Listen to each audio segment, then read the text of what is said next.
నమస్తే, welcome to our channel. ఆత్మగౌరవం అనే పునాదులపైన నిర్మితమైనది తెలుగుదేశం పార్టీ. సమాజమే దేవాలయం, ప్రజలే దేవుళ్ళు అనే నానుడిపైనే ఈ పార్టీని నిర్మించారు, ఇప్పటికీ నడిపిస్తున్నారు. అసలు 44వ పార్టీ ఆవిర్భావ దినోత్సవం సందర్భంగా తెలుగుదేశం పార్టీ గురించి, మరి ఇప్పుడు లోకేష్ గారు సమర్థవంతంగా ఈ పార్టీని ముందుకు తీసుకెళ్లగలుగుతారా? ఇటువంటి ఆసక్తికర అంశాలపైన చర్చించడానికి మనతో పాటుగా ఉన్నారు టీడీపీ యాక్టివిస్ట్ శశి గారు. నమస్తే అండి. నమస్తే అండి. పార్టీ స్థాపించి 12 ఏళ్లుగా సమర్థవంతంగా పార్టీని ముందుకు నడిపించి, పార్టీ పెట్టిన 9 నెలల్లోనే అధికారం చేపట్టి ఎంతో సమర్థవంతంగా తనకంటూ సినీ కెరీర్లో పీక్గా ఉన్నటువంటి సమయంలో కూడా పొలిటికల్ ఎంట్రీ ఇచ్చారు సీనియర్ ఎన్టీఆర్ గారు. మరి సీనియర్ ఎన్టీఆర్ గారు తర్వాత చంద్రబాబు నాయుడు గారు కూడా 30 ఏళ్ళు 3 దశాబ్దాలు పార్టీని ఎంతో సమర్థవంతంగా ముందుకు తీసుకొచ్చారు. మరి అంతే సమర్థవంతంగా లోకేష్ గారు, 3వ తరమైనటువంటి లోకేష్ గారు పార్టీని ముందుకు తీసుకెళ్లగలుగుతారా? ఏం చెప్తారు? ఒకటండి, తెలుగుదేశం పార్టీ అనేది ఒక సమాజం కోసం పుట్టిన పార్టీ. ఈరోజు మీరు ఎన్టీ రామారావు గారు ఆ రోజు ఆ సిచ్యువేషన్లో వదులుకొని, ఎందుకంటే ఆ రోజు ఆ సిచ్యువేషన్లో రావాల్సి అంటే, ఒకప్పుడు మన తెలుగు వాళ్ళ పరిస్థితి అంటే మద్రాసీయులుగా మాత్రమే మనం పిలిచేవాళ్ళు. మనకు ఒక ప్రత్యేక రాష్ట్రం ఏర్పడిన 1983లో మనం ఆంధ్ర రాష్ట్రంగా ఏర్పడిన, 1956లో ఉమ్మడి రాష్ట్రంగా ఆంధ్రప్రదేశ్గా తెలంగాణ, రాయలసీమ, కోస్తాంధ్ర కలిసి ఏర్పడిన 1980 ఆ రోజులకు కూడా మద్రాసీయులుగానే మనం పిలిచేవాళ్ళు. మన ఇక్కడ ఉన్న కొంతమంది రాజకీయ నాయకులు ఢిల్లీకి గులాంగిరి చేసేవాళ్ళు. ఇక్కడ ముఖ్యమంత్రిని ఢిల్లీలో నుంచి ఒక షీల్డ్ కవర్ వస్తే సంవత్సరానికి ఒక సీఎం మారిపోయాడు. 5 ఏళ్ళు ప్రజల సంవత్సరానికి ఒకరు మారిపోయాడు. ఎవరు ఎప్పుడు సీఎంగా ఉన్నారో తెలియని పరిస్థితులు నాడు ఉమ్మడి ఆంధ్రప్రదేశ్లో నాడున్నాయి. ఆ రోజు తెలుగు వాళ్ళు అని ఒక గుర్తింపు కూడా లేదు. ఆ రోజు తెలుగు వాళ్ళ ద్వారా, తన నటన ద్వారా తెలుగు ప్రజలను మెప్పించి, తనను ఆదరించిన ప్రజల కోసం, వాళ్ళ ఆత్మగౌరవం కోసం, ఈ తెలుగు జాతి ఆత్మగౌరవం సాధించాలి. తనకి అన్ని రోజులు ఆదరించిన ప్రజలు కష్టాల్లో ఉన్నారు. అలాంటి ప్రజల్ని కష్టాల నుంచి బయటకు తీసుకొని రావాలంటే అది ప్రజాసేవ, అది రాజకీయం ద్వారా మాత్రమే సాధ్యపడుతుందని చెప్పి ఆయన ఆ రోజు పార్టీ పెట్టాలి అని ఆలోచించారు. ఆయన పార్టీ పెడతారంటే అందరూ ఏం పెడతారండి మీ పార్టీ పేరంటే, నేను తెలుగువాడిని, నాది తెలుగుదేశం పార్టీ అని చెప్పి ఆ రోజు అనౌన్స్ చేయడం జరిగింది. ఆ విధంగా అనౌన్స్ చేసి ఈ తెలుగు జాతి కోసం పుట్టిన party Telugu Desam party. Telugu Desam party పుట్టిన తర్వాత ఆ రోజు ఢిల్లీకి తెలుగువాడి సత్తా ఏంటో చూపించాం. ఈ ప్రపంచ నలుమూలలో ఉన్న ప్రతి తెలుగువాడు నేను తెలుగువాడిని సగర్వంగా చెప్పుకునే ఒక ఆత్మగౌరవాన్ని ఎన్టీ రామారావు గారు కల్పించారు. ఆ రోజు పార్టీ పెట్టినప్పుడు నేను తెలుగువాడిని, నా తెలుగుదేశం అని. ఆ రోజు ఇంకొక మాట కూడా అన్నారు, తెలుగుదేశం పిలుస్తుంది రా కదలిరా అని చెప్పి. ఆ రోజు పిలిస్తే ఈ తెలుగు రాష్ట్రాల్లో తెలంగాణ, ఉత్తరాంధ్ర, కోస్తాంధ్ర, అదేవిధంగా రాయలసీమ అనేక ప్రాంతాల నుంచి తెలుగు భాష మాటలు ప్రతి ఒక్కరు కదలి వచ్చి తెలుగుదేశం పార్టీకి ఆ రోజు ఒక గొప్ప విజయాన్ని అందించారు. పార్టీ పెట్టిన 9 నెలల్లో ఏ పార్టీకి సాధ్యం కాని అఖండ విజయాన్ని తెలుగుదేశం పార్టీకి ఇచ్చారు. నాడు ఉమ్మడి రాష్ట్రంలో 294 సీట్లు ఉంటే 200లకు పైగా స్థానాలతో పార్టీ పెట్టిన 9 నెలల్లో అఖండ విజయం సాధించడం జరిగింది. ఇంకొకటి, ఈ తెలుగుదేశం పార్టీ జెండా గొప్పతనం గురించి కూడా మనం తెలుసుకోవాలి. ఆ రోజు తెలుగుదేశం పార్టీ అనౌన్స్ చేసి ఈ విధంగా అనౌన్స్ చేసిన తర్వాత ఆ రోజు జెండా గురించి, పసుపు శుభానికి సూచకం.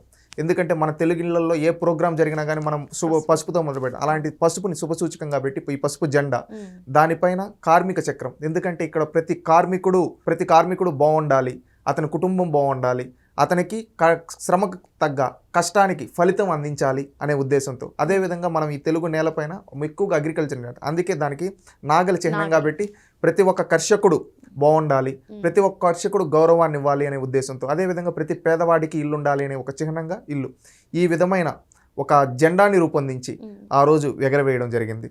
మీరు చూసుకుంటే ఈ దేశంలో ఎన్నో పార్టీలు ఉంటాయి, కానీ ఇంత విజను, ఒక జెండాలో ఇంత మీనింగ్ ఉండే ఏకైక జెండా ఏదన్నా ఉందా అంటే అదే తెలుగుదేశం పార్టీ జెండా, అదే తెలుగుదేశం పార్టీ అజెండా. ఇంకొకటి కూడా మనం గుర్తుపెట్టుకోవాలి, సమాజమే దేవాలయం, ప్రజలే దేవుళ్ళు. ఆ లైన్ అనేది ఈ రోజుటికి తెలుగుదేశం పార్టీ 3 తరాలుగా 4 దశాబ్దాలుగా ఆ లైన్నే నమ్ముకొని ఈ రోజుటి వరకు తెలుగుదేశం పార్టీలో ప్రతి కార్యకర్త ఆ లైన్ నమ్ముకొని పనిచేస్తూ ఉన్నాం. మీరు చూసుకుంటే తెలుగుదేశం పార్టీ సిద్ధాంతమే, మూల సిద్ధాంతం ఏదన్నా ఉందా అంటే కడుపు కాలేవాడికి పట్టెడు అన్నం పెట్టడం, వాడికి ఒక ఇల్లుని నిర్మించడం, అదేవిధంగా వాడు కట్టుకునే దానికి బట్టి ఇవ్వడం. ఇదే తెలుగుదేశం పార్టీ మూల సిద్ధాంతం, సమాజమే దేవాలయం, ప్రజలే దేవుళ్ళు అని. ఆ విధంగా సమాజంలో ఒక దేవాలయంగా భావించి ఈ దేవాలయాన్ని అభివృద్ధి చేస్తూ ఇక్కడ ఉండే ప్రజల్ని దేవుళ్ళుగా భావిస్తూ వాళ్ళ అభ్యున్నతి కోసం, వాళ్ళ క్షేమం కోసం, వాళ్ళ సంక్షేమం కోసం పనిచేయడమే లక్ష్యంగా నాడు ఎన్టీ రామారావు గారు స్థాపించిన పార్టీ ఇన్ని దశాబ్దాలు అవుతున్న అదే సిద్ధాంతంతో నమ్మకం పనిచేస్తుంది. ఇప్పుడు ఏదైతే తెలుగుదేశం పార్టీ మీరు చెప్పినటువంటి సిద్ధాంతాల మీద రూపొందిందో ఆ సిద్ధాంతాలని నేటికి ఫాలో అవుతుందా? ఖచ్చితంగా. నేను సగర్వంగా గుండెలపై చేసుకొని చెప్తా, తరాలు మారినా, దశాబ్దాలు మారినా ఒకే ఒక్క పార్టీ ఏదైనా సిద్ధాంతాలు మార్చుకోకుండా పనిచేస్తూ ఉంది అంటే అది తెలుగుదేశం పార్టీ. ఈ తెలుగుదేశం పార్టీ సిద్ధాంతం ఆ రోజు ఎన్టీ రామారావు గారు ఏ ముహూర్తాన్ని చెప్పారో కానీ సమాజమే దేవాలయం ప్రజలే దేవుళ్ళని, ఇది 100 ఏళ్ళైనా కానీ దానికి కట్టుబడి పనిచేసే కార్యకర్తలు ఈ పార్టీలో ఉన్నారు. ఎందుకంటే సమాజం దేవాలయం, అది ఏ యుగంలో అయినా కావచ్చు, ఎక్కడైనా కావచ్చు. సమాజం అనేది దేవాలయం, దాంట్లో ఉండే ప్రజలు దేవుళ్ళు. అదే మా మెయిన్ మోటివ్. ఇప్పుడు ప్రజలకి మంచి చేయడం, వాళ్ళని దేవుళ్ళుగా భావించి సేవ చేయడం, అదే రాజకీయం. దాన్ని నమ్ముకం పనిచేస్తూ ఉన్నాం. మీరు చూసుకుంటే పార్టీ పెట్టిన తొలినాళ్ళలో కొన్ని పటేల్ పట్వారీ వ్యవస్థ, కరణం వ్యవస్థ, ఇలాంటి వ్యవస్థలు ఉంటే అలాంటి వ్యవస్థలను రద్దు చేసిన వ్యక్తి ఎన్టీ రామారావు గారు. అప్పటి వరకు తెలంగాణ పల్లెల్లో పటేల్ పట్వారీ చేతుల్లో ఎన్నో కుటుంబాలు మగ్గిపోతూ ఉంటే, అంతకుముందు తెలుగుదేశం పార్టీ పెట్టకముందు పాలకులు పటేల్ పట్వారీల చేతుల్లో ఉంటే, తెలుగుదేశం పార్టీ పెట్టిన తర్వాత అలాంటి పటేల్ పట్వారీ వ్యవస్థలు కాదు, ఇక్కడ ప్రజలే సర్వాధినేతలను అలాంటి పటేల్ పట్వారీ వ్యవస్థని రద్దు చేసి ఈ తెలంగాణ సమాజానికి నిజమైన స్వాతంత్రాన్ని అందించిన పార్టీ తెలుగుదేశం పార్టీ ఎన్టీ రామారావు అని నేను సగర్వంగా చెప్పగలను. అదే కాకుండా కరణం వ్యవస్థను రద్దు చేశాం. మీరు చూసుకుంటే ఎన్టీ రామారావు గారు తీసుకొని వచ్చిన రీఫార్మ్స్, మీరు అడిగారు కదా సమాజమే దేవాలయం ప్రజలే దేవుళ్ళని, దానికి ఉదాహరణ చెప్తాను. ఈ సమాజంలో ఒకప్పుడు పరిస్థితులు ఎలా ఉండేటివంటే వరి అన్నం అనేది తక్కువ తినేవారు. ఆ రోజు రాగులు, సజ్జలు, మొక్కజొన్న ఇలాంటివి మాత్రం. అలాంటప్పుడు ప్రతి పేదవాడికి మనం అన్నం పెట్టాలి, ప్రతి పేదవాడికి వరి పువ్వు పెట్టాలి. ఇది ప్రభుత్వమే వరిని కొనుగోలు చేసి దాని నుంచి ఆ బియ్యాన్ని ప్రతి పేదవాడికి అందించాలి అనే ఉద్దేశంతో ₹2 కిలో బియ్యం ఆ రోజు పెట్టడం జరిగింది. ఈ రోజు ఇన్ని దశాబ్దాలైనా ఆ ₹2 కిలో బియ్యం గురించి మాట్లాడుకుంటున్నారు. దానికి మూల కారణం ఆ రోజు ఎన్టీ రామారావు గారు. ఆ రోజు ఆ డెసిషన్ తీసుకున్నప్పుడు చాలామంది ఎలా ఇవ్వగలుగుతాడు, ఎలా చేయగలుగుతారన్నారు. కానీ చేసి చూపించాడు. అదే ఆ తర్వాత భవిష్యత్తులో భారతదేశానికి ఫుడ్ సెక్యూరిటీ రూపంలో చట్టాల రూపంలో తయారయ్యాయి. ఆ విధంగా ఆలోచించారు. మళ్ళీ మీకు ఇంకొక కొన్ని పాయింట్స్ కూడా చెప్పదలుచుకున్నానండి. మీరు అన్నం కదా కాలే కడుపుకు పట్టేడు అన్నం పెట్టడం, ఉండేదానికి ఒక గృహం నిర్మించడం, కట్టుకునేదానికి. దాంట్లో ₹2 కిలో బియ్యం, కాలే కడుపుకు అన్నం పెట్టారు. అదేవిధంగా అంతకుముందంతా ఎలా ఉండేదంటే అండి పరిస్థితులు, గుడిసెలు ఉండేటివి. ఎవరికి మిద్దిల్లులు అంటే ఎవరో డబ్బు ఉండేవాళ్ళు, కొంతమంది ఊరికి ఒకటో రెండో జమీందారులకు పెద్ద వాళ్ళకు మాత్రమే ఉండేటివి. ఆ రోజుల్లో ప్రతి పేదవాడు మంచి ఇంట్లో ఉండాలి అని చెప్పి స్లాబులతో ఆ రోజుల్లోనే 3 లక్షలు 4 లక్షలు ఇల్లు నిర్మించిన వ్యక్తి first time in ever in country NT Rama Rao గారు. మళ్ళీ మీకు ఇంకొక విషయం కూడా చెప్పదలుచుకున్నాను. మళ్ళీ జనతా వస్త్రాలని ఆ రోజు మన చేనేత కార్మికుల నుంచి కలెక్ట్ చేసి అవి ఆప్కో ద్వారా ప్రతి పేదవాళ్ళకి ఇవ్వడం జరిగింది. ఈ విధంగా ఆ రోజు ఆ సిద్ధాంతానికి తగ్గట్టుగా ఆ రోజు ఇవ్వడం జరిగింది. ఇలాంటి రీఫార్మ్స్ అనేది తీసుకొని రావడం జరిగింది. మీరు ఒక మహిళ, మీ తల్లిగారు కావచ్చు, మీ నానమ్మ గారు, అమ్మమ్మ గారు వాళ్ళు చూసుకుంటే ఆ రోజుల్లో పరిస్థితులు ఎలా ఉండేదంటే, ఈరోజు మీరు ఎంపవర్ అయ్యి మీరు వచ్చి ఒక ఉద్యోగం చేస్తూ మీరు ఒక 10 మందికి రోల్ మోడల్గా ఉన్నారు.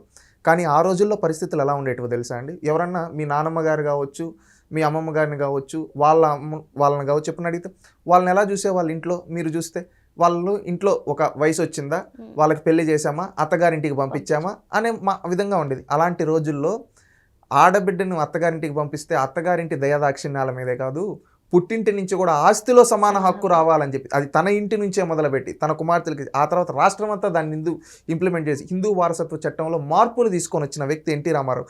ఆ విధంగా ఆస్తిలో సమాన హక్కు నాడు 1980లో ఎన్టీ రామారావు గారు కల్పిస్తే, ఆ తర్వాత ఇప్పుడు ఒక 4-5 ఏళ్ల క్రితం దేశం మొత్తం ఇంప్లిమెంట్ అయింది. అలాంటి నిర్ణయాలు చేశారు. ఒకప్పుడు ఆడబిడ్డను చదువుకు పంపించేవాళ్ళు కాదు, కానీ ప్రతి ఆడబిడ్డ చదువుకోవాలని పద్మావతి మహిళా విశ్వవిద్యాలయం ఫస్ట్ టైం ఆంధ్రప్రదేశ్లో ఒక మహిళా విశ్వవిద్యాలయం మహిళల కోసం పెట్టిన వ్యక్తి ఎన్టీ రామారావు గారు, పద్మావతి యూనివర్సిటీ. అదే కాకుండా ఆడబిడ్డలు ఇంట్లో పనులే కాదు, వాళ్ళు పాలించడానికి కూడా పనికొస్తారు. ఆ రోజు ఎమ్మెల్యేలుగా ఎంతోమంది మహిళలకు అవకాశం కల్పించారు, మంత్రులుగా చేశారు.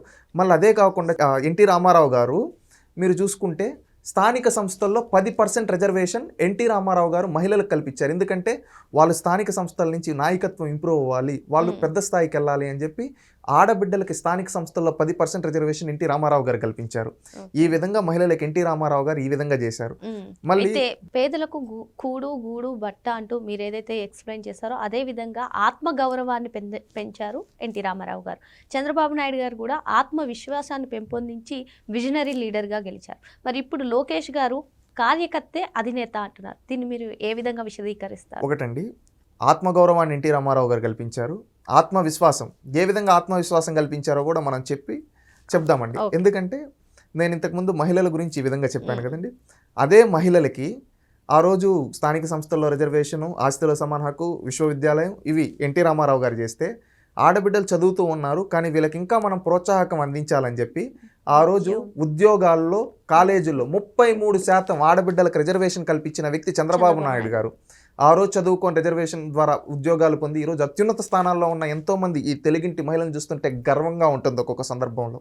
మళ్ళీ ప్రతి ఆడబిడ్డ ఒక 7వ తరగతి 8వ తరగతి వస్తే పక్క ఊర్లకి పంపించాలంటే కొంతమంది తల్లిదండ్రులు పంపించకపోతే ఆ రోజు అది చూసి సైకిళ్ళు బడికొస్తా పథకం ద్వారా ఇచ్చారు. ఇప్పటికి కూడా కొంతమంది దగ్గర అప్పట్లో ఇచ్చిన సైకిళ్ళు ఉంటాయి ఆడబిడ్డలకి, ఆ విధంగా ఈ విధంగా ఇవ్వడం జరిగింది. మళ్ళీ ప్రతి ఒక్కరూ మన తెలుగు రాష్ట్రాల్లో ఎలా ఉండేదంటే పరిస్థితి, ఏదన్నా అంటే ప్రభుత్వ ఉద్యోగాలు లేకపోతే వ్యవసాయం, ఇవి మాత్రమే. అలాంటి రోజుల్లో ప్రభుత్వ ఉద్యోగాలు వ్యవసాయం మాత్రమే కాదు, ప్రపంచం అనేది చాలా పెద్దది, దాంట్లో ఎన్నో అవకాశాలు ఉన్నాయి, మన వాళ్ళు ఇక్కడ మాత్రమే ఉండడం కాదు, ప్రపంచ నలుమూలకి వెళ్ళాలి, ఐటీ అనేది ఒకటి ఉంది, దాన్ని చేయండి, దాని ద్వారా ఉద్యోగాలు వస్తాయని చెప్పి ఆ రోజు మాట్లాడారు. ఆ రోజు మాట్లాడితే ఆ రోజున్న విపక్షాలు చాలా గేలి చేశాయి.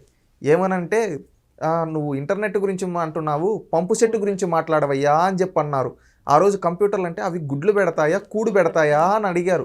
ఆ రోజు చంద్రబాబు నాయుడు గారు ఒక చిరునవ్వు ఇచ్చి ఆయన పని చేసుకుంటూ పోయాడు. కానీ ఈరోజు పంపు సెట్లు కూడా ఇంటర్నెట్తో నడిచే యుగం నడుస్తూ ఉంది.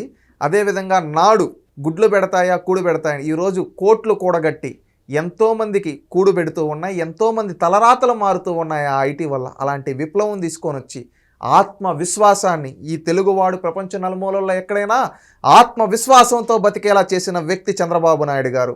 ఆనాడు ఎన్టీ రామారావు గారు ఆత్మగౌరవం ఇస్తే, చంద్రబాబు నాయుడు గారు ఆత్మవిశ్వాసం ఇస్తే, నేడు లోకేష్ గారు మీరన్నట్టు కార్యకర్తలను అధినేతగా భావిస్తూ నేడు ఈయన ప్రపంచాన్ని శాసించే శక్తిగా మన తెలుగు వాళ్ళు తయారవ్వాలంటూ ముందుకు నడిపిస్తూ ఉన్నాడు మన తెలుగు జాతిని. ఎందుకంటే ఈ మాట అంటున్నానంటే, కార్యకర్తే అధినేత అన్నారు కదండి. లోకేష్ గారి గురించి చెప్పేటప్పుడు ఎప్పుడైనా కానీ కార్యకర్తే అధినేత అని తెలుగుదేశం పార్టీ కార్యకర్తలు గుర్తొస్తారు. తెలుగుదేశం పార్టీ కార్యకర్తలకి లోకేష్ గారికి బాండింగ్ ఎలాంటిదంటే ఒక సొంత అన్నాదమ్ముల లాంటి బాండింగ్ ఉంటుంది. సొంత అన్నా చెల్లెళ్ళలాగా, అక్కా తమ్ముళ్ళ మధ్య బాండింగ్ లాగే ఉంటుంది. ఎందుకంటే ఆయన కార్యకర్తల కోసం పనిచేసి నాయకుడయ్యాడు. ఎన్టీ రామారావు గారు మనవడుగానో, చంద్రబాబు నాయుడు గారు కొడుకుగానో వారసత్వంగా కాదు, కార్యకర్త మన్నలను గెలిచి, కార్యకర్త మనసులు గెలిచి, కార్యకర్తల కోసం పనిచేసి కార్యకర్తలకు నాయకుడయ్యాడు. ఆనాడు ప్రతిపక్షంలో ఉన్నప్పుడు కార్యకర్తలపైన కేసులు పెడితే ముందుగా కార్యకర్తలను ఆ కేసుల నుంచి బయటపడేయడానికి ఎవరన్నా సహాయం చేశారంటే అది లోకేష్ సహాయం చేశారు. కార్యకర్తల కోసమే బ్రతికాడు నిరంతరం. తన కుమారుడు కన్నా ఎక్కువగా సమయం కార్యకర్తల కోసం కేటాయించాడు. కార్యకర్తల చిన్నపిల్లల నుండి వాళ్ళ తల్లిదండ్రులు చనిపోతే తన బిడ్డ దేవాంశం ఏ విధంగా అయితే చదివిస్తా అదే విధంగా చదివిస్తాను, ఎంతోమంది బిడ్డలు తీసుకొని ఎన్టీఆర్ ట్రస్ట్లో పెట్టి చదివించిన వ్యక్తి లోకేష్ అని నేను సగర్వంగా చెప్పగలను. ఎందుకంటే కార్యకర్తల కోసం ఇన్సూరెన్స్ తీసుకొని వచ్చారు. ఈరోజు దేశంలో అనేక పార్టీలు ఇన్సూరెన్స్ల గురించి మాట్లాడుతున్నాయి కార్యకర్తలకి, కానీ ఫస్ట్ టైం ఇన్ అవర్ 2013లోనే కార్యకర్తల కోసం ఇన్సూరెన్స్, కార్యకర్తల కోసం సంక్షేమ నిధి ఏర్పాటు చేసి కార్యకర్తల కోసం ఇంత ఆలోచించే నాయకుడు లోకేష్. ప్రతిపక్షంలో కార్యకర్తలు బయటకు వచ్చి మాట్లాడితే ప్రత్యర్థులు కేసులు పెట్టి ఈ విధంగా వేధిస్తూ ఉంటే వాళ్ళకు ఒక ధైర్యాన్ని ఇచ్చి, ఒక భరోసానిచ్చి, వాళ్ళకు అండగా నిలబడి ఆనాటి ప్రభుత్వాన్ని గద్దె దించడంలో కీలక పాత్ర పోషించిన వ్యక్తి లోకేష్. రాష్ట్రమంతా ఒక విస్తృత పాదయాత్ర చేసి ప్రజల్లో ఒక చైతన్యాన్ని రగిల్చి చేశారు. మళ్ళీ అధికారంలోకి వచ్చిన తర్వాత ఇది నార్మల్ కదా, ఒక శాసనాన్ని, సమాజమే దేవాలయం ప్రజలే దేవుళ్ళు అనే ఒక సిద్ధాంతం కింద 6 శాసనాలు చేస్తూ దాంట్లో కార్యకర్తే అధినేత అని చెప్పి ఈరోజు కార్యకర్తలు ఏ కష్టం వచ్చినా లోకేష్కి చెప్తే పరిష్కారం అవుతుంది. ఆ విధంగా కార్యకర్తల మన్నలను గెలిచి కార్యకర్తలకు నాయకుడయ్యాడు. 1 కోటి మంది కార్యకర్తలకి ఈరోజు సైన్యాధ్యక్షుడు లోకేష్ అని నేను సగర్వంగా చెప్పగలను. అదేవిధంగా 1 కోటి మంది కార్యకర్తలు ఉన్న పార్టీలో ఒక ట్రాన్స్పరెన్సీ విధానం తీసుకొని వచ్చి గ్రౌండ్ లెవెల్లో కార్యకర్త పనిచేసేది కూడా అగ్రనాయకత్వానికి తెలిసే విధంగా ఒక టెక్నాలజీతో సమకూర్చి ఒక మెకానిజం తీసుకొని వచ్చి ఈరోజు పనిచేస్తూ ఉన్నారు. అలాంటి నాయకుడిని ఖచ్చితంగా మనందరం అభినందించాలి. మనందరం ఆయనకు అండగా నిలబడాల్సిన బాధ్యత కూడా ఉంది. కార్యకర్తలు ఇంత కార్యకర్తల కోసం చేసిన ఎక్కడన్నా కార్యకర్తలు చూస్తే కొన్ని పార్టీల్లో ఈ ఎన్నికల తర్వాత ఇంకొక ఎన్నికలు ఉంటాయి, కానీ తరాలు మారిన కార్యకర్తలు వారసత్వంగా వస్తున్న ఏకైక పార్టీ ఏదైనా ఉందంటే అది తెలుగుదేశం పార్టీ. యువగలం పాదయాత్రతో 2024 ఎన్నికల్లో ఒక భూమిక పోషించారు. ఆ గెలుపుకి ఆయన చాలా కృషి చేశారు. ఈ పాదయాత్ర మెయిన్ రీజన్ అని అందరూ చెప్తూ ఉంటారు. మరి గతంలో కూడా జగన్మోహన్ రెడ్డి గారు ఒక పాదయాత్ర చేశారు. మరి ఇప్పుడేంటో 2029 ఎన్నికలకి ఇంకో పాదయాత్ర జగన్ 2.0 ఇది కార్యకర్తల కోసమే అంటున్నారు. మరి మీ నాయకుడు లోకేష్ గారు కూడా యువగలం 2.0 ఉంటుందా? ఎక్స్పెక్ట్ చేయొచ్చా? ఒకటండి, ఇప్పుడు జగన్మోహన్ రెడ్డి గారి గురించి వాళ్ళ పార్టీ గురించి మాట్లాడుకోవాలి. జగన్మోహన్ రెడ్డి పార్టీని ఎవరో పెట్టిన పార్టీని లాక్కున్నాడు. ఈరోజు తెలుగుదేశం పార్టీ అనేది ఒక సిద్ధాంతాలతో క్యాడర్ బేస్డ్ మీద నడిచే పార్టీ. ఆయన ఈరోజు కార్యకర్తల కోసం ఇవన్నీ చెప్పినా జగన్మోహన్ రెడ్డిని నమ్మరు. కానీ తెలుగుదేశం పార్టీ అనేది అధికారంలో ఉన్న ప్రతిపక్షంలో ఉన్న కార్యకర్తల కోసం పనిచేసిన పార్టీ. మీరు 4 దశాబ్దాలు అవుతున్న ఈ పార్టీ నిలబడిందంటే కార్యకర్తల బలం మీద నిలబడింది. 1984లో నాదెండ్ల భాస్కర్ రావు రూపంలో సంక్షోభం వస్తే ఈ తెలుగు నేలంతా ఏకమై ఢిల్లీకి తెలుగోడి సత్తా ఏంటో చూపించి ఎన్టీ రామారావు గారిని నెల రోజుల్లో ముఖ్యమంత్రి పీఠం మీద కూర్చోబెట్టారు. ఆ రోజు తెలుగుదేశం పార్టీ కార్యకర్తల సత్తా ఏంటో ఢిల్లీకి తెలిసింది. రెండోసారి 1995లో ఒక దుష్టశక్తి ఈ పార్టీనే లేకుండా చేయాలని చెప్పి చూస్తే కార్యకర్తలంతా ఏకమై చంద్రబాబు నాయుడు గారిని నాయకుడిగా ఎన్నుకొని ఆయన చేతిలో పార్టీని పెట్టడం జరిగింది. ఆ రోజు నుంచి ఈ రోజు వరకు పార్టీ ఏ విధంగా నడుస్తుంది? 2004లో కార్యకర్తలను ఒక 100 మందిని 200 మందిని చంపేస్తే ఈ పార్టీని లేకుండా భయపెట్టచ్చు అనుకుంటే 200 మంది చచ్చిపోతే 2 లక్షల మంది కొత్తగా కార్యకర్తలు పుట్టుకొని వచ్చారు. ఎందుకంటే ఈ సిద్ధాంతాల కోసం, ఈ పార్టీ కోసం ఎవ్వరు ఏం పీకలేకపోయారు. మళ్ళీ 2019లో ఒక రాక్షసుడు కార్యకర్తలను భయపెట్టేస్తా ఏదో చేసేస్తా అంటే కార్యకర్తల పవర్ ఏంటో చూపించి 151 వచ్చినోని 11 స్థానాలు ప్రతిపక్షం కూడా లేకుండా కూర్చోబెట్టారు తెలుగుదేశం పార్టీ కార్యకర్తలు. అలాంటి cadre based party Telugu Desam party. గొంతు మీద కత్తి పెట్టి నీ తల తెగిపోతుంది, నువ్వు నీ పార్టీ జెండాను పడేయంటే నా ప్రాణం, నా గొంతు, నా మెడ తెగి కింద పడినా నా జెండా వదలను అని పార్టీ కోసం ప్రాణాలు విడిచిన కార్యకర్తలు ఉన్న పార్టీ తెలుగుదేశం పార్టీ. ఆస్తులు పోగొట్టుకున్నారు, అదేవిధంగా ఎంతోమంది ప్రాణాలు పోయారు. కానీ ఈ తెలుగు జాతి కోసం, ఈ తెలుగు జాతి అభ్యున్నతి కోసం, ఈ దేశం కోసం ప్రాణాలు విడిచారు. అలాంటి కార్యకర్తలు ఉన్న పార్టీకి నాయకుడు ఈరోజు అలాంటి కార్యకర్తలు మనసులు గెలిచి అలాంటి కార్యకర్తల సంక్షేమం కోసం పనిచేసిన వ్యక్తి లోకేష్ గారి స్థానం ఎక్కడో ఉంది. అలాంటి స్థానాన్ని ఎవరితో ఒకరిద్దరితో ఇలాంటి వీళ్ళతో కంపేర్ చేయలేం. ఎందుకంటే ఆయన పార్టీలోకి వచ్చిన తొలి రోజుల్లోనే కార్యకర్త ఇన్సూరెన్స్ గురించి ఆలోచించాడు, కార్యకర్తల సంక్షేమం గురించి ఆలోచించాడు. పార్టీకి వచ్చి 2013లో అప్పుడే పార్టీలో జాయిన్ అయినప్పుడే. అంటే ఆయన కార్యకర్తలు అంటే ఎంత అభిమానం చూడండి. ఇంత కార్యకర్తల బేస్ మీద నిలిచిన పార్టీ తెలుగుదేశం పార్టీ. ఈ పార్టీని లేకుండా చేస్తామన్న వాళ్ళు ఫినిష్ అయిపోయారు, కానీ ఈ పార్టీ ఏం కాల. అయితే ఇప్పుడు లోకేష్ గారి గురించి ఒక కొత్త అంశం తెరపైకి వచ్చింది. లోకేష్ గారిని సీఎం చేయడానికి అంతా రెడీ చేసుకున్నారు. చంద్రబాబు నాయుడు గారిని ఉప ప్రధాని చేయబోతున్నారు. ఒకటి లోకేష్ గారు అనేక సందర్భాల్లో చెప్పారు, ఇది నేను మీకు క్లియర్ కట్గా చెప్తున్నా, క్లారిటీగా చెప్తున్నా. చంద్రబాబు నాయుడు గారే మా నాయకుడు. చంద్రబాబు నాయుడు గారి నాయకత్వంలో ఆయన ఉన్న రోజులు పనిచేస్తాం. ఆయన శాశ్వతంగా ఆయన్ని ముఖ్యమంత్రిగా చూడాలనేది మా ఆలోచన. మేమందరం సైనికులం, ఆయన మా సైన్యాధిపతి అని చెప్పి లోకేష్ గారు క్లారిటీగా చెప్పారు. మేము ఆయన కోసం, చంద్రబాబు నాయుడు గారికి దేశ ప్రధానమంత్రి పదవి వచ్చింది 1996లో. మళ్ళీ అనేక సందర్భాల్లో ఎంతోమంది జర్నలిస్టులు ఎంతోమంది అడిగారు, ఎన్నో సందర్భాల్లో ఆయన ఎన్నో సందర్భాల్లో చెప్పడం జరిగింది, నాకు ప్రధానమంత్రి అవ్వాలని కోరిక లేదు, నేను నా తెలుగు జాతి కోసం నా జీవితం అంకితం, ఈ తెలుగు రాష్ట్రాల ప్రయోజనాల కోసం, ఈ తెలుగు రాష్ట్రాల అభివృద్ధి కోసమే నేను నిరంతరం పనిచేస్తాను, నాకు జాతీయ రాజకీయాలపైన అవగాహన, నాకు జాతీయ రాజకీయాలపైన ఆసక్తి లేదు, మేము we are the king makers, but ఈ దేశం కోసం పనిచేస్తాం, మాది ప్రాంతీయ పార్టీ అయినా జాతీయ భావాలతో ఈ దేశంకి ఉపయోగపడి ఎప్పుడు సాయం కావాలన్నా మేము చేస్తాం, నిరంతరంగా పనిచేస్తాం. కానీ మాకు పదవులు, జాతీయ స్థాయి పదవులు మాకు ఏ రోజు మేము కోరుకోలేదు, మాకు ఈ తెలుగు రాష్ట్ర ప్రయోజనాలు, మేము ఇక్కడే ఉంటాం, ఇక్కడే సేవ చేస్తాం, దేశానికి ఏ అవసరమైనా మేము సహాయం అందిస్తామని చెప్పారు. 1996లో యునైటెడ్ ఫ్రంట్ కన్వీనర్గా చంద్రబాబు నాయుడు గారు ఉన్నారు. హెచ్డి దేవేగౌడ, ఐకే గుజరాల్ గారిని ప్రధానమంత్రులు చేశాం. ఆ రోజు అయ్యే అవకాశం తీసుకోవాలి. 1999లో ఎన్డీఏ కన్వీనర్గా ఉన్నాం. మీకు తెలుసో తెలీదో 1998లో అటల్ బిహారీ వాజ్పేయి గారు ప్రధానమంత్రిగా ఉండేటప్పుడు నాడు జయలలిత గారితో ఒక క్లాష్ వచ్చి ఆ రోజు జయలలిత గారు విత్డ్రా చేసుకుంటే ప్రభుత్వం కూలిపోయింది. కానీ మళ్ళీ రెండోసారి ఎన్డీఏ కన్వీనర్గా చంద్రబాబు నాయుడు గారు ఉన్న సందర్భంలో ఆ రోజు కేంద్ర మంత్రి పదవులు 8 తీసుకోనంటే మా కేంద్ర మంత్రి పదవులు ముఖ్యం కాదు, మా రాష్ట్ర ప్రయోజనాలు ముఖ్యం, మాకు ఈ దేశ ప్రయోజనాలు ముఖ్యం, మీలాంటి అటల్జీ గారి నాయకత్వం ఈ దేశానికి అవసరం, మీరు ఉండండి అని చెప్పి first time BJP government 5 years tenure ఉంది.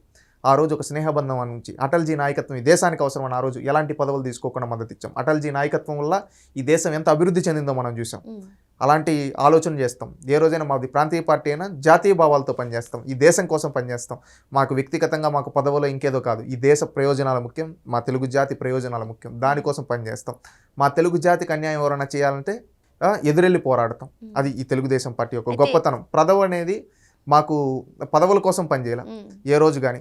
2004 నుంచి 2014 వరకు ప్రతిపక్షంలో ఉన్నాం. 1989 నుంచి 94 వరకు ప్రతిపక్షంలో ఉన్నాం. 2019 నుంచి 24 వరకు ప్రతిపక్షంలో ఉన్నాం.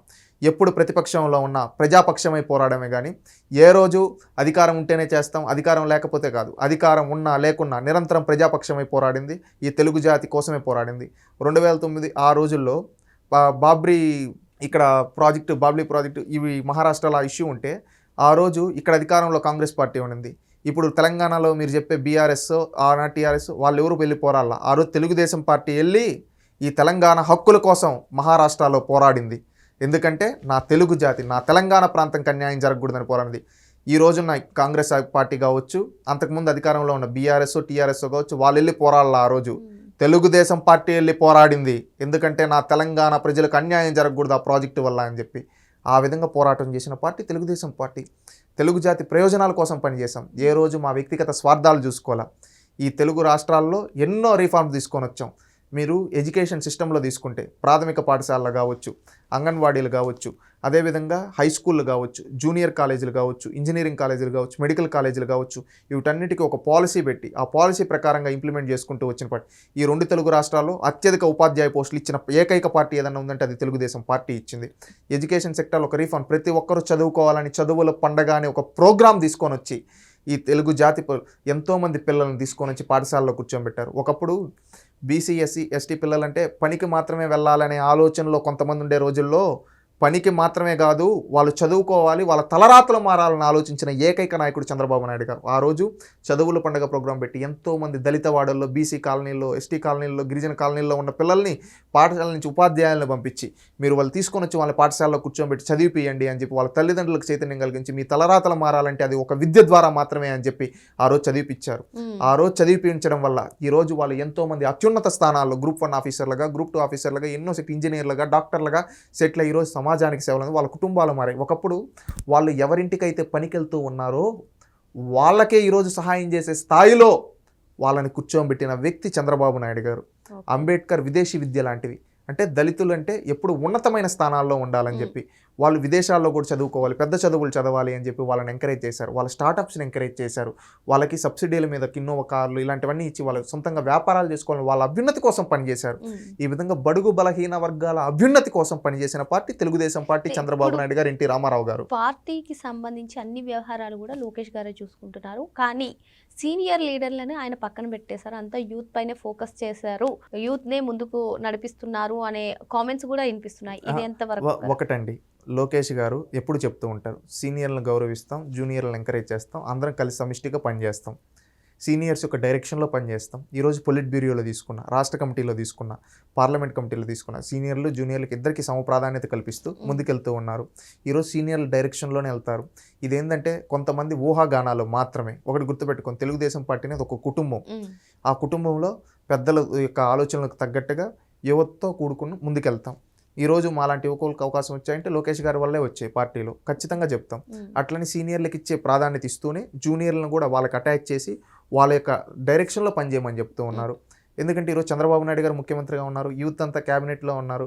ఏం చేస్తూ ఉన్నారు? ఈరోజు చంద్రబాబు నాయుడు గారు డైరెక్ట్ చేస్తారు, ఇలాగ ఇన్స్ట్రక్షన్స్ ఇస్తారు. ఆయన ఇన్స్ట్రక్షన్స్ ప్రకారం మేము పనిచేస్తాం. ఎందుకంటే సీనియర్ల అనుభవం అవసరం, జూనియర్లకి నాలెడ్జ్, అదేవిధంగా కేటీ అంటారు కదా, నాలెడ్జ్ ట్రాన్స్ఫర్, ఆ విధంగా అవసరం. దాని ద్వారా చేసుకుంటూ వీళ్ళు ముందుగా ఎనర్జెటిక్గా పనిచేస్తూ ముందుకెళ్తూ ఉన్నారు. ఇక్కడ ఎవరిని ఎక్కడ పక్కన పెట్టేది లేదు. ఇవన్నీ ఏంటంటే గాసిప్స్ ఇలాంటివి పట్టించుకోవాల్సిన అవసరం. తెలుగుదేశం పార్టీ అనేది ఒక కుటుంబం, ఒక కుటుంబ భావంతో పనిచేస్తాం. టీడీపీకి సంబంధించినటువంటి ఒక న్యూస్ ఏంటి అంటే, ఒకసారి గెలిచిందంటే నెక్స్ట్ టైం ఓడిపోతుంది. మరి ఇది 24లో ఘన విజయాన్ని సాధించినటువంటి టీడీపీ 2029లో గెలుస్తుందంటారా? ఇప్పటికే ఈ అంశం పైన తెగ చర్చ నడుస్తుంది, సోషల్ మీడియాలో కూడా పోర్ట్రేట్ చేస్తున్నారు. ఏమంటారు దీనిపైన? నేను ఒకటి చెప్తానండి, తెలుగుదేశం పార్టీ అనేది గెలిపోవటములతో సంబంధం లేకుండా పనిచేస్తుంది. తెలుగుదేశం పార్టీ కన్సిస్టెన్సీకి గెలవదని మీరు ఎలా చెప్తారండి? 1983లో పార్టీలో గెలిచాం, మళ్ళీ 1985 ఎన్నికల్లో గెలిచాం, మళ్ళీ 1994లో గెలిచాం, 99లో కూడా గెలిచాం. ఇప్పుడు 2014లో అనేది ఒక చిన్న ప్రజల్ని ఏంటంటే ఒక 2014 నుంచి 19 వరకు ఏం జరిగిందంటే, 2019లో ఏం జరిగిందంటే అక్కడ మీరు చూసుకుంటే ఎవరైతే మాయా పకీరో ఇంకొకటో అంటారు కదా, ఈ మంత్రగాడు ఒక్క అవకాశం అని అడిగాడు. ప్రజలు పోనీలేరా ఒక్క అవకాశం ఇద్దామని ఇచ్చారు. అందువల్ల ఆ రోజు ఓడిపోవాల్సి వచ్చింది కానీ ఇంకొకటి కాదు. ఆ రోజు మేము అభివృద్ధి చేసింది ప్రజలందరికీ తెలుసు. ఆ రోజు అభివృద్ధి ఫలాలు తెలుసు. మళ్ళీ ఆ మంత్రగాడికి ప్రతిపక్షం కూడా లేకుండా అదే ప్రజలు కూర్చోబెట్టారు కదా. రేపు ఖచ్చితంగా కూటమిలో ఉన్నాం. కూటమిలో అన్ని పార్టీలు కలిసి మళ్ళీ 2029లో కూడా ప్రభుత్వాన్ని ఏర్పాటు చేస్తాం. ప్రజలకు న్యాయం చేస్తాం. కూటమి మరో 15 ఏళ్ళు కొనసాగుతుందని పవన్ కళ్యాణ్ గారు, చంద్రబాబు నాయుడు గారు, లోకేష్ గారు చెప్తున్నారు. కానీ కూటమి ఎటువంటి అభివృద్ధి కార్యక్రమాలు చేసినా, రాష్ట్రంలో ఎటువంటి నిర్ణయాలు తీసుకున్నా అవన్నీ కూడా అసలు ప్రజలకు చేరట్లేదు. సంక్షేమ పథకాలు కానివ్వండి, ఏవైనా ఒకటి చేరట్లేదు అని పోర్ట్రేట్ మీరు ఎవరో చెప్పే మాటల్ని మనం పట్టించుకోని అవసరం లేదు. తెలుగుదేశం పార్టీ ఎన్డీఏ కూటమి ఏదైతే ఉందో అది సంక్షేమం ఫలాలు అందిస్తుంది. మీరు చేరటం లేదని మీరు రోడ్డుని ఇంట్లో నుంచి బయటకు వస్తే బస్సు ఎక్కుతారు మహిళలు, అది ఫ్రీ బస్ వాళ్ళకి. ఒకప్పుడు జగన్ ఉండేటప్పుడు దాంట్లో ఎంత రేట్లు ఉండేటివి, ఇప్పుడు ప్రతి ఇంట్లో గ్యాస్ సిలిండర్ ఇస్తూ ఉన్నాం. ఒకప్పుడు అది ఎంత రేటు ఉండేది, ఈరోజు ఉచితంగా అందుతూ ఉంది. ప్రతి ఒక్కరూ ఇంట్లో పిల్లలు ఉంటే చదువుకునే పిల్లలు వాళ్ళకి తల్లికి వందనం వస్తూ ఉంది. మళ్ళీ అదేవిధంగా మనం రోడ్లు వెళ్తే ఒకప్పుడు గుంతలు ఉన్నాయి, ఈరోజు గుంతలు లేని రోడ్లు చూస్తూ ఉన్నాం. అదేవిధంగా రైతన్నలకి ఒకప్పుడు గిట్టుబాటు ధర లేదు, ఈరోజు మార్కెట్లో ధర లేకపోయినా ప్రభుత్వమే గిట్టుబాటు ధర ఇస్తూ ముందుకెళ్తూ ఉంది. అవునా కదా? ఈ విధంగా మీరు చూసుకుంటే ఎక్కడైనా కానీ వినూత్నమైన పథకాల ద్వారా ఈరోజు ప్రజలందరికీ చేరువయ్యే పథకాల ద్వారా ముందుకెళ్తూ ఉన్నాం. ఈరోజు సూపర్ 6 సూపర్ హిట్ చేసాం. అదేవిధంగా అభివృద్ధిని చేసుకుంటూ వెళ్తున్నాం. ఈరోజు రాష్ట్రానికి గూగుల్ వచ్చింది, అదేవిధంగా టీసీఎస్ వచ్చింది, కాగ్నిజెంట్ వచ్చింది. ఎన్నో కంపెనీలు ఈరోజు రాష్ట్రానికి వస్తూ ఉన్నాయి. రాష్ట్రంలో యువతకు ఉపాధి చూపిస్తున్నాం. ప్రతి ఫ్యామిలీ నుంచి ఒక ఆంటర్ప్రినర్ తయారు చేయాలని ఎంఎస్ఎంఈల్ని డెవలప్ చేస్తూ ఉన్నాం. ఈ విధంగా ఎన్నో చేస్తూ ఉన్నాం. ఇదన్నీ నేను చెప్పదలుచుకున్నాను. సూపర్ 6 సూపర్ హిట్ అయిందని మీరు అంటున్నారు. సూపర్ 6, సూపర్ 7 ఏం లేదు, సూపర్ ఫ్లాప్ అయిందని అంటే జగన్మోహన్ రెడ్డి గారు డ్రీమ్ మిషన్లో ఉంటారు. ఆయన ఏంటంటే బెంగళూరు యలహంక ప్యాలెస్, తాడేపల్లి ప్యాలెస్ మధ్యలో ఒక డ్రీమ్ మిషన్ ఉంటుంది. ఆ డ్రీమ్ మిషన్లో ఆయన ఉంటూ ఉన్నారు. ఆ డ్రీమ్ మిషన్లో ఉన్న ఆయనకి బయట జరిగే సొసైటీలో జరిగేటి తెలియకపోవచ్చు. అందుకని ఆయన ఊహాగానాల్లో ఆయన అనుకున్న విధంగా ఆ డ్రీమ్ మిషన్లో నుంచి మాట్లాడుతుంటాడు. ఆ డ్రీమ్ మిషన్లో ఉండేటివి మనం పట్టించుకోవాల్సిన అవసరం లేదు. ఎందుకంటే జగన్మోహన్ రెడ్డి గారు అవుట్డేటెడ్ పొలిటీషియన్. అవుట్డేటెడ్ ఎందుకంటే ఆయన ప్రజలకు చేసినటివి ప్రజలు ఇంకా మర్చిపోలేదు. ఆయన ప్రజలకు చేసిన అన్యాయాలు, ప్రజల్ని వేధించిన తీరు, ఆయన అధికారంలో ఉన్నప్పుడు ప్రజలపైన ఆయన కక్షగట్టి ఏ విధంగా వేధించాడు అన్ని ప్రజలు గుర్తుపెట్టుకున్నారు. జగన్మోహన్ రెడ్డిని ఇంకొక 20 ఏళ్ళైనా ప్రజలు నమ్మే పరిస్థితులు లేరు. అందుకని అది ఆయన చుట్టూ ఉండే వాళ్ళకి కూడా తెలుసు. కానీ జగన్మోహన్ రెడ్డి ఎవరి మాట విండే కాబట్టి ఆయన ఒక డ్రీమ్ మిషన్లో పెట్టి ఆయనకి అద్భుత కల్పనలు చూపిస్తూ మీరు ఇది సూర్యుడు ధీరుడు అంటే ఆయనకే చూపించుకుంటూ ఆయనకి ఏదో నోట్లు ఇచ్చేసి అబద్ధాలు ఆయనతోనే చెప్పించి ఆయన ఒక ట్రోల్ మెటీరియల్ లాగా, మీమ్ మెటీరియల్ లాగా చేసేసారు జగన్మోహన్ రెడ్డి గారిని. ఈరోజు బ్రహ్మానందం గారి ఫొటోస్ కన్నా ఎక్కువగా మీమ్ మెటీరియల్గా జగన్ గారిని వాడుతున్నారు. ఎందుకంటే జగన్మోహన్ రెడ్డిని మీమ్ మెటీరియల్, ట్రోల్ మెటీరియల్ ఎవరో తెలుసా చేసింది? జగన్మోహన్ రెడ్డి చుట్టూ ఉండేవాళ్ళు, ఆయనకి నిజాలు చెప్పకుండా. ఎందుకంటే ఆయన అవే అబద్ధాలని నిజాలనుకుని మాట్లాడేసి జనాల ముందు నవ్వులు పాలవుతూ ఉన్నాడు. ఆయనతో తప్పులు మాట్లాడించి ఆయన ట్రోల్ మెటీరియల్ చేసేస్తున్నారు. నిజంగా ఆయన చుట్టూ ఉండే వాళ్ళు జీతం తీసుకున్న వాళ్ళు ఎవరు ఆయన కోసం పనిచేయటం లేదు. ఎందుకంటే వాళ్ళు కరెక్ట్గా పనిచేస్తే ఆయన ఆ విధంగా ట్రోల్ అవ్వడు, ఆ విధంగా ఒక మీమ్ మెటీరియల్ అవ్వడు అనేది నేను చెప్పేది. అందుకని దయచేసి వాళ్ళకి తెలుసుకుంటారని నేను కోరుకుంటూ ఉన్నాను. ఇంకొకటి, మీకు తెలుగుదేశం పార్టీ విధానాల గురించి కూడా మీరు ఇంకొకటి కూడా తెలుసుకోవాల్సిన అవసరం ఉంది.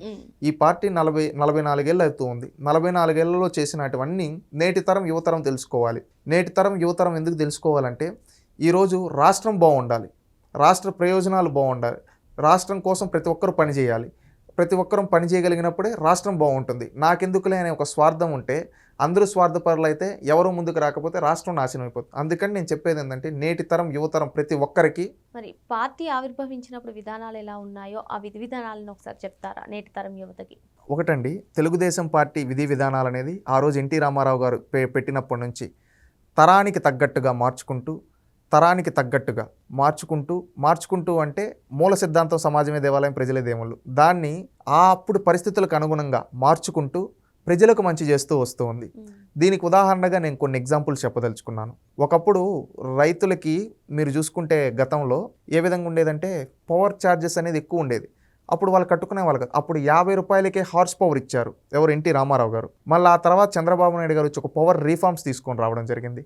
ఈరోజు ఇంకా అడ్వాన్స్డ్గా చేసేయమంటే సోలార్ ప్లేట్స్, విండ్ ఎనర్జీ ఇవి జనరేట్ చేసి ఇంకా వాళ్ళే రైతులే వాళ్ళ పొలాల్లో సోలార్ పెట్టుకున్నారా, వాళ్ళ పొలాల్లో సోలార్ పెట్టుకుంటే ఆ వచ్చే దాన్ని వాళ్ళు వాడుకొని వాళ్ళే ఒక 10 మందికి విద్యుత్ నమ్మే విధంగా ఈ విధంగా తీసుకొని వచ్చారు మీరు చూసుకుంటే విద్యుత్ దీంట్లో. మళ్ళీ అదేవిధంగా మహిళలు ఒకప్పుడు ఇంటి నుంచి బయటికి రాని వాళ్ళని ఆ రోజు విశ్వవిద్యాలయం పెట్టి పాఠశాల పెట్టి వాళ్ళని చదివిపించారు. ఆ తర్వాత వాళ్ళకి రిజర్వేషన్ కల్పించారు. ఆ తర్వాత వాళ్ళకి ఉద్యోగాలు వచ్చాయి. ఆ తర్వాత ఉద్యోగాలు వచ్చింది వీళ్ళ ఉద్యోగాలు మాత్రమే కాదు, వీళ్ళు ఆంటర్‌ప్రెన్యూర్‌లుగా తయారవ్వాలని ఈరోజు చూసుకుంటే స్వయం అనే ఒక బ్రాండ్ తీసుకొని వచ్చి ప్రతి ఒక్క ఆడబిడ్డ ఒక ఆంటర్‌ప్రెన్యూర్‌గా తయారవ్వాలి ప్రతి ఇంటి నుంచి అని చెప్పి ఒక నిర్ణయాన్ని తీసుకొని ఈరోజు పనిచేస్తూ ఉన్నారు.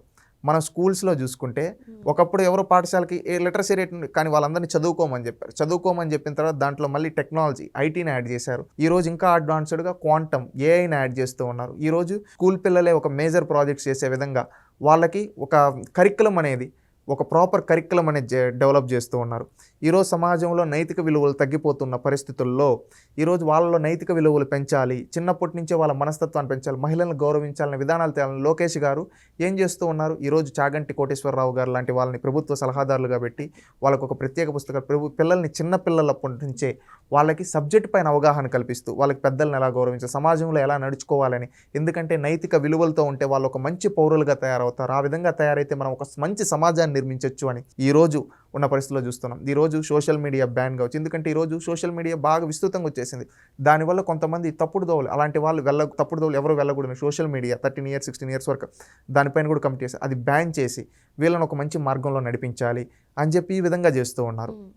ఇవే కాకుండా మనం హెల్త్ సెక్టార్లో చూసుకుంటే ఒకప్పుడు చిన్నవి ఏమన్నా జబ్బులు రోగాలు ఇలాంటివి వస్తేనే చిన్న వాటికి కూడా వైద్యం అనేది లేదు. అలాంటి సందర్భంలో primary health care centres NT Rama Rao గారు తీసుకొని వచ్చారు.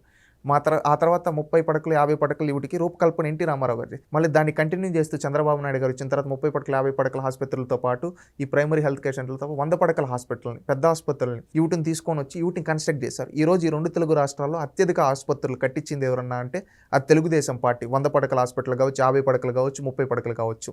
ఈరోజు ఇంకా టెక్నాలజీ డెవలప్ అయింది. ఈ టెక్నాలజీ డెవలప్ అయింది ఏం చేస్తే ప్రతి ఒక్కరిని హెల్త్ రికార్డ్స్ ఈరోజు డిజిటలైజేషన్ చేసి వాళ్ళకి ఏ సమస్య ఉన్నా ముందుగానే దానికి సంబంధించిన మెడిసిన్ కావచ్చు ఈ విధంగా అందించాలని ఇప్పుడు చేస్తున్నారు. మొన్నే బిల్ గేట్స్ గారు ఫౌండేషన్ వాళ్ళతో కూడా టైఅప్ ఈ విధంగా దీని ద్వారా ఏంటి మీరు చూడండి, సమాజానికి తగ్గట్టుగా అప్పటి పరిస్థితులకు తగ్గట్టుగా ప్రజలకు ఏమి అవసరమో అవన్నీ అందిస్తూ ఉంది తెలుగుదేశం పార్టీ. 2020 విజన్ అని చెప్పి 1990లోనే చెప్పాం. ఆ రోజు అందరూ మమ్మల్ని 420 అన్నారు, కానీ ఆ విజన్ ఫలాలు ఈరోజు ప్రతి ఒక్కరు ఉంది. ఆ రోజు విజన్ ఫలాలు ఏంటి? ప్రతి ఒక్క ఇంటి నుంచి ఒక ఇంజనీర్ ఉండాలి, ప్రతి ఒక్కరూ వాళ్ళ లక్ష్యాలకు తగ్గట్టుగా ఒకరి కింద ఆధారపడేదిగా వాళ్ళు స్వయంగా వాళ్ళ సొంత కాళ్ళపై నిలబడే విధంగా ఉండాలి అని ఆ రోజు పెట్టారు. ఈరోజు చూసుకుంటే ఈ 2 తెలుగు రాష్ట్రాలు ఇంజనీర్ లేని ఇల్లు ఏదన్నా ఉందా అండి? ఈరోజు అది అంటే ఈరోజు 2047 అని ఒక లక్ష్యాలను పెట్టుకున్నాం, ఒక 10 సూత్రాలు పెట్టుకొని ఆ 10 సూత్రాల కోసం ఈరోజు పనిచేస్తున్నాం. అంటే రేపు నాలెడ్జ్ ఎకనామీలో మన వాళ్ళు నెంబర్ 1గా ఉండాలి అనే ఒక ఆలోచన తెలుగుదేశం పార్టీ చేస్తుంది. ఈ విధమైన విధానాలు ఇవే కాకుండా మీరు చూసుకుంటే ఫస్ట్ మహిళా యూనివర్సిటీ ఎవరు పెట్టిన? Telugu Desam party. First health university NT Rama Rao గారు పెట్టడం జరిగింది. అదేవిధంగా ఫస్ట్ తెలుగు విశ్వవిద్యాలయం పొట్టి శ్రీరాములు గారి పేరు మీద ఎవరు పెట్టడం జరిగింది? తెలుగుదేశం పార్టీ పెట్టడం జరిగింది. మళ్ళీ ఇవే కాకుండా ఇరిగేషన్ ప్రాజెక్ట్స్, మనం ఇరిగేషన్ ప్రాజెక్ట్స్ గురించి ప్రముఖంగా ఎందుకు చెప్పుకోవాలంటే ఒకప్పుడు మన తెలుగు నేలపై ఎప్పుడో స్వాతంత్రం వచ్చిన తొలినాళ్ళలో కట్టిన ప్రాజెక్టులు తప్పితే మళ్ళీ ఆ తర్వాత ఉన్న పాలకులు ఎవరు ఇరిగేషన్ నీళ్ళు అందించాలని గురించి ఆలోచనలు కూడా చేయలేం. కానీ ఎన్టీ రామారావు గారు ఈ తెలుగు నేలపైన మనం గంగను పారించగలిగితే ఖచ్చితంగా మన రైతులు బంగారాన్ని పండించగలుగుతారని నమ్మి ఆ రోజు ఆయన ఎన్నో వినూత్నమైన మార్పులు. ఫస్ట్ టైం తెలుగు గంగ ఏంటంటే ఆ రోజు చెన్నైకి నీళ్ళు ఇవ్వాల్సి వస్తే సరే మీరు నీళ్ళు అడుగుతున్నారు, పంపు ద్వారా కాదు కాలువల ద్వారా ఇస్తామని చెప్పి మా ప్రాంతం రాయలసీమ అంతా అటు నెల్లూరు ఇవి సస్యశ్యామలం అవుతాయి, మీరు తాగునీరు తీసుకో మా వాళ్ళకి సాగునీరు అందించాలని చెప్పి ఆ రోజు తెలుగు గంగ ప్రాజెక్టుకి రూపకల్పన చేసి పూర్తి చేశారు. ఆ తర్వాత హాంద్రి నీవ, గాలేరు నగిరి, మద్దువలస, నెట్టెంపాడు, కల్వకుర్తి, మళ్ళీ అదేవిధంగా ప్రియదర్శిని, జోరాల ఇలాంటి ఎన్నో ప్రాజెక్టులు ఈ 2 తెలుగు రాష్ట్రాల్లో శ్రీకారం చుట్టిన పార్టీ తెలుగుదేశం పార్టీ. ఈ విధంగా ఇరిగేషన్ నదుల అనుసంధానం అనే ఒక లక్ష్యంతో పనిచేశారు. ఈరోజు నదుల అనుసంధానం, ఈ వాటర్ ఇవన్నీ మనం ఒక సిస్టమ్స్ ప్రత్యేకంగా చేసి ఈరోజు ప్రజల కోసం పనిచేస్తూ ఉన్న పార్టీ తెలుగుదేశం పార్టీ అని నేను సగర్వంగా చెప్పగలనండి. అవునా కదా? మీరు ఇంకొకటి కూడా ఆలోచించాలి. ఈ విధంగా ఇరిగేషన్కి ప్రాధాన్యత ఇచ్చాం. ప్రతి రంగానికి ఈరోజు తెలుగుదేశం పార్టీ అభివృద్ధి చేసుకుంటూ వెళ్ళింది, సంక్షేమాలు చేసుకుంటూ వెళ్ళింది, సంస్కరణలు చేసుకుంటూ వెళ్ళింది. ఎందుకు? ఈ తెలుగు జాతి కోసం, ఈ తెలుగు రాష్ట్రాల ప్రయోజనాల కోసం ముఖ్యంగా తెలంగాణ కావచ్చు, తెలంగాణలో వెనుకబడిన ప్రాంతాలను అభివృద్ధి చేయాలని పనిచేసింది. ఉత్తరాంధ్ర, అరకు లాంటి ప్రాంతాల్లో ఈరోజు ఏ విధంగా అరకు కాఫీ అనేది ఒకప్పుడు ఎక్కడ తెలియదు. ఈరోజు ఆ అరకు కాఫీకి ప్రపంచ స్థాయి బ్రాండింగ్ ఈరోజు కల్పించడంలో తెలుగుదేశం పార్టీ పాత్ర ఉంది, చంద్రబాబు నాయుడు గారి పాత్ర ఉంది. ఈరోజు రీసెంట్గా మన అరకు వాళ్ళ ఏవైతే ఐటమ్స్ ఉంటాయో అవుట్కి సంబంధించి అవుట్ని కూడా మనం గ్లోబల్గా మనం ప్రమోట్ చేయాలి అని, మన తెలుగు ఫుడ్ కల్చర్ ఏదైతే ఉందో ఆ ఫుడ్ కల్చర్ని మనం రకరకాలు, మన పూతరేకలు కావచ్చు, మన బందర్ లడ్డు కావచ్చు, మనం చూసుకుంటే కాకినాడ కాజా కావచ్చు, తిరుమల లడ్డు కావచ్చు, ప్రసాదాల్లో అన్నవరం ప్రసాదం కావచ్చు, వీటన్నిటిని ఒక గ్లోబల్ బ్రాండింగ్తో ప్రమోట్ చేసి అవుట్ను మనం ఈరోజు చూపించాలి అనే ఒక లక్ష్యాలు పెట్టుకొని ఈరోజు పనిచేస్తున్నాం. ఎందుకంటే నా తెలుగు వాళ్ళు ప్రపంచాన్ని శాసించాలి. ఆ రోజు ఎన్టీ రామారావు గారు ఏమనుకున్నారు, నా తెలుగు వాళ్ళకి ఆత్మ గౌరవాన్ని ఇవ్వాలనుకున్నారు. ఆ విధంగా ఆత్మ గౌరవాన్ని ఇచ్చారు. ఆ తర్వాత చంద్రబాబు నాయుడు గారు ఆత్మ విశ్వాసాన్ని ఇచ్చారు. ఈరోజు లోకేష్ గారు వీళ్ళందరికంటే నా తెలుగు జాతి ఈ ప్రపంచాన్ని శాసించాలి, ప్రపంచ నలుమూలలో మన వాళ్ళు ఉన్నారు, మన గ్లోబల్ ఎకనామీలో ఉండాలని ఈరోజు లోకేష్ గారు కూడా అదే స్ఫూర్తితో పనిచేస్తూ ఉన్నారు. అంటే తరాలు మారినా, సమాజంలో దశాబ్దాలు మారినా ఏదైతే మూల సిద్ధాంతం ఉందో, సమాజమే దేవాలయం, ప్రజలే దేవుళ్ళు అని చెప్పి ఆ సిద్ధాంతంతో ఈ రోజుటి వరకు పనిచేస్తూ ఉంది. ఇంకొకటి ఏంటంటే తెలుగుదేశం పిలుస్తుంది రా కదలరా అని ఆ రోజు ఎన్టీ రామారావు గారు అన్నారు. ఈరోజు ప్రతి ఒక్కరం మనం ఉన్నాం, నేను తెలుగు వాడిని, తెలుగుదేశం పిలుస్తుంది, మనందరం కదలి వెళ్దాం.